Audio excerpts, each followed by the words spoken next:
Hi, my name's DJ. I'm a tour guide here at the Lifesaving Museum. So Lifesaving began in Massachusetts with the Massachusetts Humane Society. A group of volunteers wanted to put an end to dying in shipwrecks. They started in 1786 by building these little huts of refuge, little shelters, all on the coastline of Massachusetts. Inside these huts they put food, water, anything you think you need if you survive a shipwreck, blankets. So if you swam up to the beach and survived, you wouldn't die on the beach. There would always be one within range.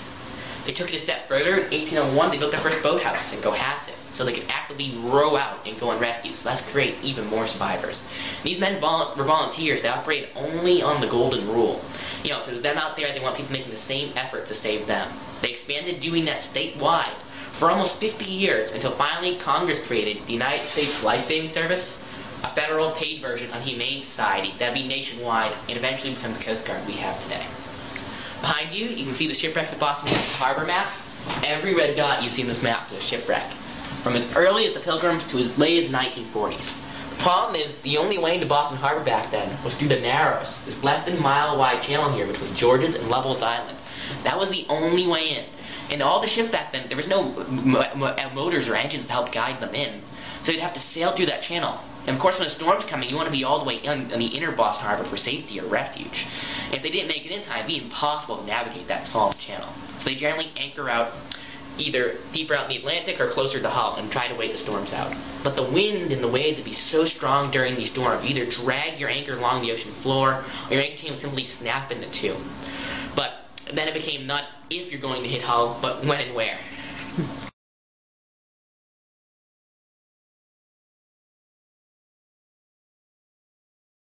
This is our very own Fresnel lens. Believe it or not, almost every lighthouse had a Fresnel lens at one point. The idea behind this lens is if we were to turn the lights on in this room, imagine the light scatters into every direction to fill the entire room. But if you put a light bulb today inside this lens, or an oil lamp back then, the light that would, instead of going every direction, is reflected through all the prisms and mirrors into one solid concentrated beam of light that can shine for miles in the direction it's focused. This is an order 4 lens. The orders just indicate size. So order 1 being the biggest lens would take up a majority of this room. And in order 6 is almost a lantern.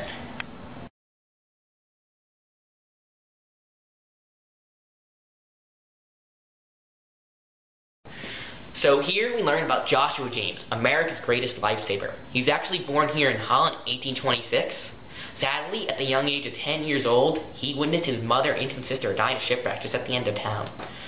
That's what drove him to dedicate his life to saving others. Just 5 years later, he volunteered for his first rescue with the Humane Society, at 15 years old. He continues volunteering well into his 60s, and then he became keeper of this very station where we're standing. And he worked here actually to the day he died. 75 years old, he helped save over 600 lives throughout his career.